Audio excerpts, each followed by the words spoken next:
Investing in cryptocurrency is a once-in-a-lifetime opportunity for you to achieve financial freedom.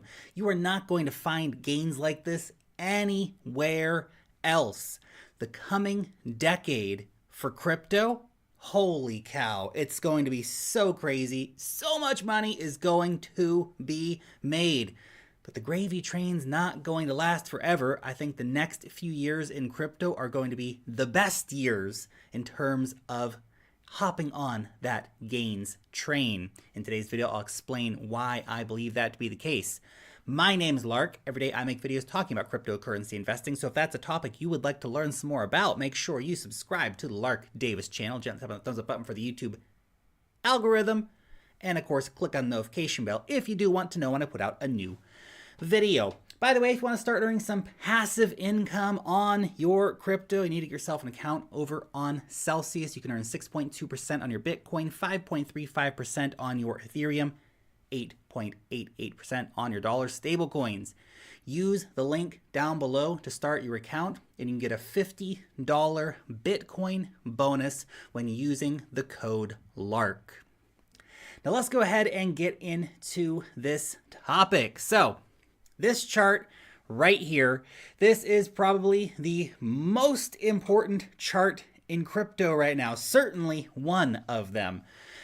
Currently, there are around 300 million people globally who are using or have used or have owned cryptocurrencies or currently own cryptocurrencies. That number is growing every single day. Now, currently, that represents around 3.7% of the total global population.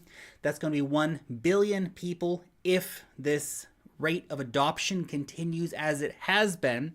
1 billion people by 2024, 3.7 billion people by the end of the decade. That's by 2030. The global population today is 7.9 billion people. 2030, it's going to be 8.5 billion people.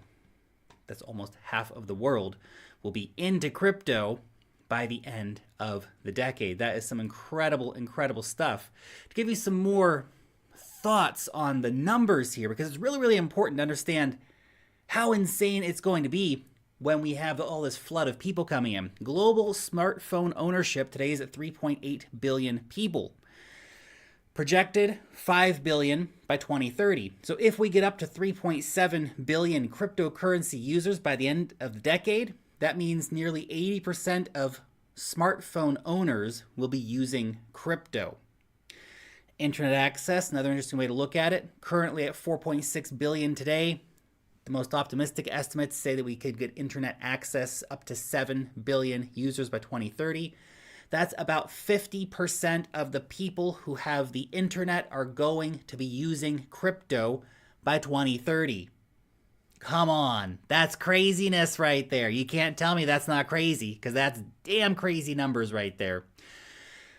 Now, what does all that massive influx of users mean? Of course, by the dates that we think that it could happen by, it means that the big percent of the gains in the market will have happened by 2030. You can see this here. This is a adoption curve. So we see the early innovators coming in, the early adopters. If we look at it as a percentage of global population right now, 300 million people using crypto. We're in the early stage of the early adopters phase. 50%, that is right here. So by the end of the decade, we're going to be at the point where essentially we're hitting this kind of area. And depending on how we want to look at those statistics based on people who are likely to be users, we got to exclude babies. Babies can't use crypto, man. Come on, man. Babies can't use crypto. Let's get with the program here. Of course, a lot of grandmas and grandmas are not going to use crypto. There's, of course, just the simple reality of crushing poverty, affecting millions of people, hundreds of millions of people around the world. That won't have changed dramatically for a lot of people by the year 2030. Those people just can't afford a smartphone. They're not going to have crypto. So if we're looking at, let's just say the smartphone users, then we get to 80% of smartphone users potentially by the end of this decade using crypto. Now, if we were to use that metric, that puts us up like here. Think about that. So that's the market share as we get new users coming on board. So the peak users here, around 50%, that's around mid-decade. For if we take the smartphone metric. But we see the market share, most importantly. If we get to 2030 and let's say 80% of people who have a smartphone are using crypto, that's going to be probably the majority of the addressable market for that. Yes, other people who have internet access will also come in and use crypto, et cetera, but that's a pretty good metric. That means most of the gains will have happened by 2030 for crypto. Yeah, think about that. I know we're all excited about crypto and it's an incredible life-changing opportunity. Right now, it's not going to last forever. Yeah, there's always going to be a new coin, a new NFT, a new possibility to make money in crypto. It's always going to be there, but it's not going to be as big as the opportunity is right now. Think about this. If Bitcoin gets up to $500,000 by end of the decade, earlier, let's say 2025 even, whatever, then for Bitcoin to give you 100% gains, it needs to go up to $1 million. That's an extra $10 trillion in market cap at that point. That's no small feat. Can Bitcoin get there? I think so. Someday Bitcoin will be trading at $1 million. The only question is how long that takes, but the lion's share of the gains will have been gone. To go from here to $500,000, that's a 10x gain. That's pretty cool. It's 1,000%. But to get that extra double on top of that, that's only 100% gains. So something to think about, We will see a lot of the gains having already come and gone by the year 2030. Now, between now and 2025, and yeah, to a lesser extent by 2030, we're still going to see a big blowout happening near the end of the decade. Incredible wealth is going to be made. Dan Moorhead of Pantera Capital, he came out and he said we're going to see a $40 trillion market cap for crypto. If we had Bitcoin dominance around 25%, which would be very low for Bitcoin dominance, that would give us a Bitcoin price $500,000. $10 trillion market cap Bitcoin, $500,000 per coin. Ethereum, $20,000, $30,000, something like that. But here comes Raoul Pal, basically saying, Dan, you're not bullish enough, dude. $200 trillion in 10 years is possible. And if we look at the inflation of fiat currencies and the decreasing purchasing power of fiat currency, if we look at the total addressable market of crypto, it's everything. It's ownership, it's collectibles, it's property, it's value transfer, it's wealth storage. The financial markets we can bring bonds and stocks and all this stuff onto crypto. If you start looking at that picture, $200 trillion, it's possible. Definitely possible.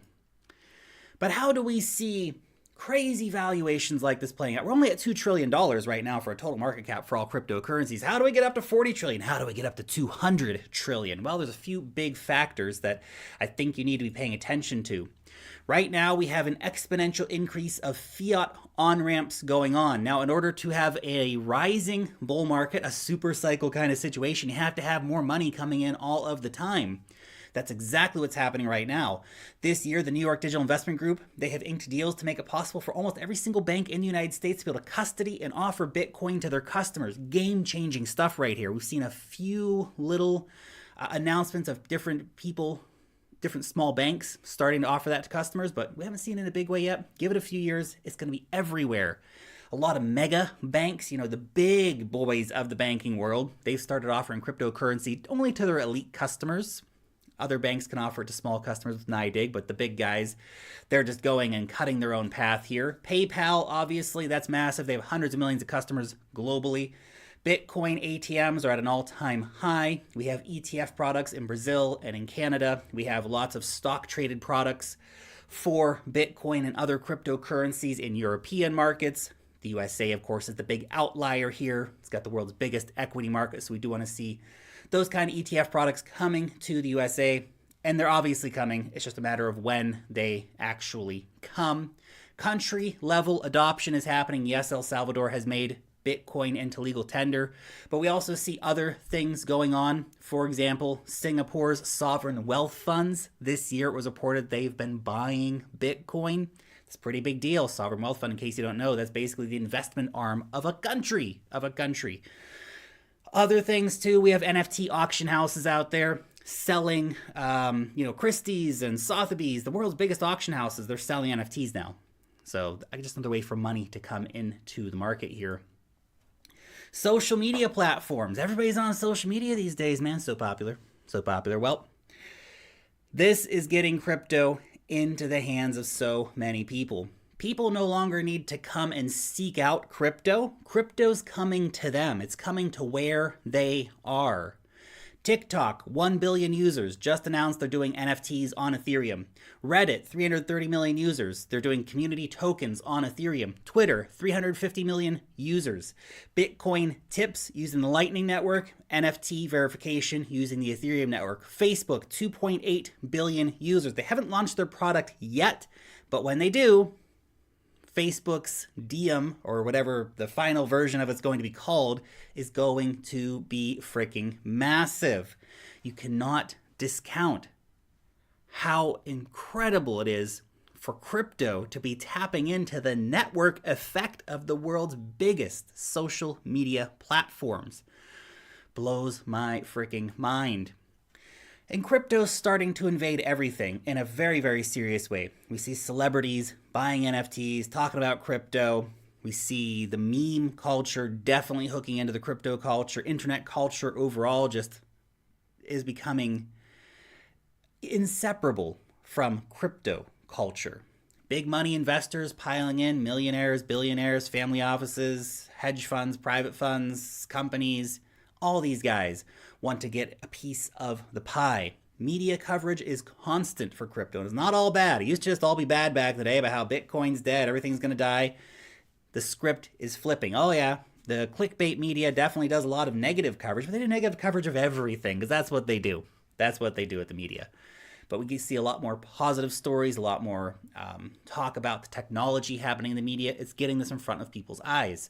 It's a major political talking point as well. We see regulators around the world trying to regulate crypto. Sometimes they're getting it right. Often they're getting it wrong, but they're talking about it at the highest levels of government everywhere. Surging adoption rates also happening in developed nations. We see some of the biggest countries in terms of user rates are from the developing world. So places like Nigeria and Vietnam, places like this are seeing incredible surges of user adoption. This represents, of course, billions of people. Remember, we were just talking about how we want to get billions of people on board by 2030, 3.7 billion people. Well, that's how it happens, is we get tapped into every market in the world. Anybody who has a smartphone can get on the crypto train. So all that's happening. Meanwhile, we're already in a post-peak Bitcoin era. The supply of many major cryptos on exchanges continues to fall. Peak Bitcoin, probably one of the most important metrics here for us, happened in 2020. There's never going to be that much Bitcoin on exchanges ever again. It's just going to go down. We have users exploding, we have demand exploding, supplies going the other direction. That's an incredibly important factor here. Incredibly important. Final thoughts here for you. There's literally no other investment opportunity like cryptocurrency right now. We're literally going to go from 300 million to more than 3 billion users by the end of the decade. It's a 10x in users, and it's going to result in much more than a 10x in the price. Quite simply, we're going to see this market go absolutely insane. By 2030, though, crypto, it's going to be so mainstream. It's actually going to get to the point where it's kind of boring. Kind of boring. Right now, if you're just getting into crypto, you've been into crypto just recently, you're not early. You're not early. I want to tell you that. You're not early, but you're also not late. You are arriving before the vast majority of humanity gets any exposure to crypto. And people will. It's going to be everywhere. Anyway, just my 2 Satoshis, of course. Your question for today. Do you think that by 2030, crypto will have basically gone mainstream and become boring? Or is it just going to be the 2030s or the next level of the insane bull run? And maybe Lark's not being bullish enough. Maybe it's true. Maybe it's true. Let me know down below in the comment section. Thanks so much for watching today's video, and peace out till next time.